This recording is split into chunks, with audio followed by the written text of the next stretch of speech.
Graça e paz, irmãos, aqui é o professor Ney e esse mês daremos início a uma série de estudos falando a respeito do Antigo Testamento, o que ele representa, qual a sua importância, qual o seu significado, qual a confiabilidade, autoria, tema, data, propósito. Responderemos uma série de perguntas referentes ao Antigo Testamento numa série de vídeos. Eu gosto de gravar alguns vídeos de forma que não fiquem tão longos e tão cansativos. Então, por isso que eu gosto de gravar vários vídeos ao invés de um só, pois eu entendo que a assimilação de conteúdo é melhor dessa forma do que você gravar um vídeo muito longo. Então, dentro de uma série de vídeos, explicaremos a respeito do Antigo Testamento, sua aplicabilidade, a sua interpretação. Algumas pessoas têm uma tendência a ignorar o Antigo Testamento, pois acha ele um livro ultrapassado, acha ele de um conteúdo pouco relevante para a cultura cristã, mas outros se confundem quando leem o Antigo Testamento e aquela parte que é composta de uma série de leis. Então as pessoas ficam na dúvida: o que foi abolido, o que vale para nós, o que era para Israel, o que, vamos assim dizer, foi especificamente para um tempo e o que ultrapassa, que vale ainda para nossa conduta cristã. Então o Antigo Testamento ele é riquíssimo, certo? É de extrema importância você ter uma compreensão, ainda que básica, a respeito do seu significado, da sua mensagem. E eu costumo dizer que o Antigo Testamento é onde Deus ele mais se mostra, principalmente na parte dos profetas. Quando falo de Antigo Testamento, eu particularmente gosto muito da seção dos profetas, pois é uma seção onde Deus, ele, do meu ponto de vista, tá? Eu falo do meu ponto de vista das vezes que eu li o Antigo Testamento, foram diversas vezes que eu li. Sempre que eu chego na seção dos profetas, eu acho que para mim é uma das partes onde Deus ele mais se revela ao homem quanto aquilo que o agrada, aquilo que o desagrada, aquilo que ele espera do homem, aquilo que ele não espera. Apesar da lei, né, dada a Deus por Moisés já trazer todo um código de conduta do que é certo e do errado, eu vejo isso da minha perspectiva, da minha ótica, de uma forma mais evidente, de uma forma mais clara quando chega no livro dos profetas. E todo mundo basicamente conhece, né, os livros de Salmos, né, com as suas frases curtas, mas que expressam verdades profundas e significativas. Todo mundo conhece o livro de Salmos. Quem nunca, né, ouviu falar ou citou Salmo 91, Salmo 23, né, os seus propósitos, as suas interpretações. Então o Antigo Testamento ele é riquíssimo, é uma seção longa, caso você queira ler ele. Eu quero ler o Antigo Testamento. É uma sessão um pouco longa, pois ela ocupa 3/4 da Bíblia Sagrada, certo? Dos 66 livros que compõem a Bíblia Sagrada, isso eu me refiro à Bíblia Protestante, 39 livros são do Antigo Testamento.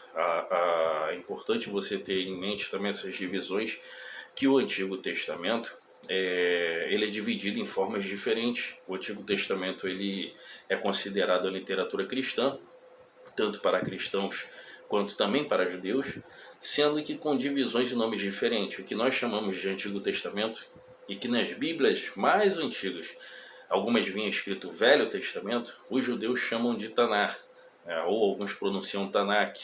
A divisão também é diferente, entretanto o conteúdo é o mesmo, tá?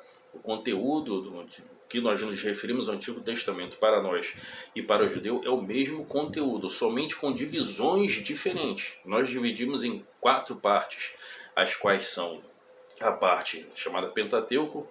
Penta, né, você deve se lembrar, penta faz referência a 5. Lembra, por exemplo, a seleção brasileira, pentacampeã mundial, ou seja, campeã 5 vezes.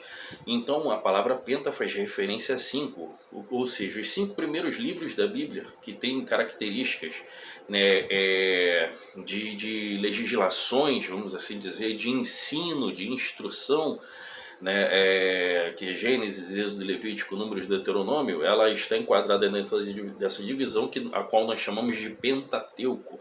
Logo em seguida você tem a seção que dentro da nossa Bíblia é denominada de seção histórica.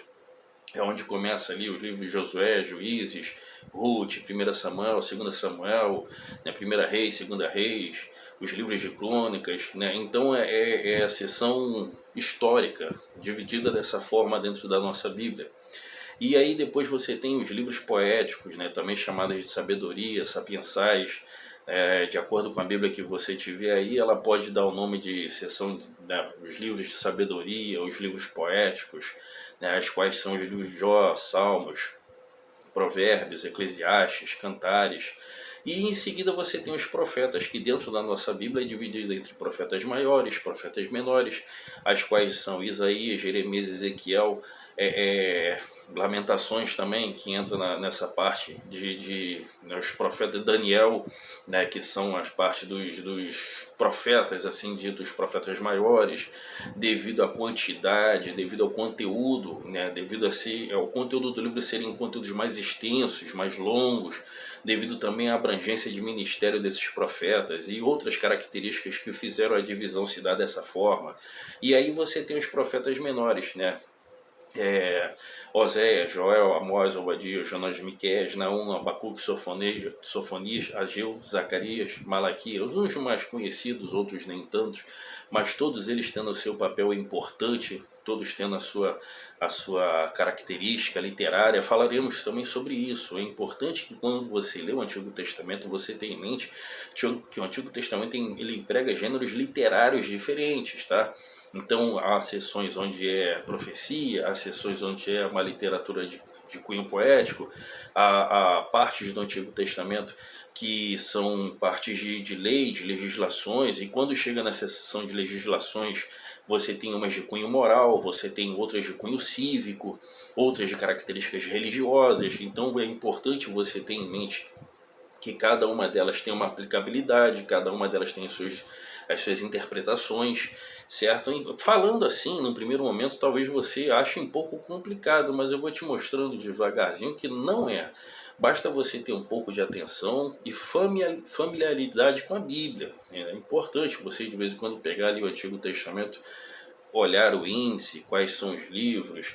E uma coisa também importante é o seguinte: os livros do Antigo Testamento não necessariamente, melhor dizendo, os livros da Bíblia, porque isso também inclui os livros do Novo Testamento, não necessariamente eles estão agrupados dentro de uma ordem cronológica, ou seja, não é porque Gênesis está lá no começo que ele foi necessariamente o primeiro livro a ter sido escrito, não é porque depois vem o livro Êxodo, Levítico, que eles foram sucessivamente escritos dentro de uma sequência cronológica. Não, o agrupamento desses livros da Bíblia, fosse do Antigo quanto do Novo Testamento, eles se dão devido ao conteúdo o conteúdo do livro em si e o estilo literário. Então eles foram agrupados seguindo essa linha de raciocínio de gênero literário, o conteúdo em si, e também para facilitar a leitura daquele que assim está estudando.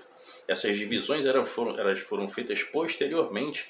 Eu vou trazer um vídeo aula especificamente só falando sobre a divisão tanto do Antigo Testamento quanto do Novo, porém do Novo vai ficar para o mês que vem, porque esse mês eu quero estar trabalhando com vocês o Antigo Testamento. Então esse aqui é o primeiro de uma série de vídeos, que fique bem claro, onde estaremos abordando o Antigo Testamento, autoria, tema, data, propósito, características, os povos os quais foram mencionados, a cronologia do povo de Israel, pois o Antigo Testamento ele basicamente trata do relacionamento Deus e Israel, e claro, preparando o cenário para a ascensão do Messias, o Filho de Deus, o Senhor Jesus Cristo. Então esse é o primeiro de uma série de vídeos, e esse mês estaremos trabalhando esse tema, um panorama do Antigo Testamento. Graça e paz, fiquem com Deus.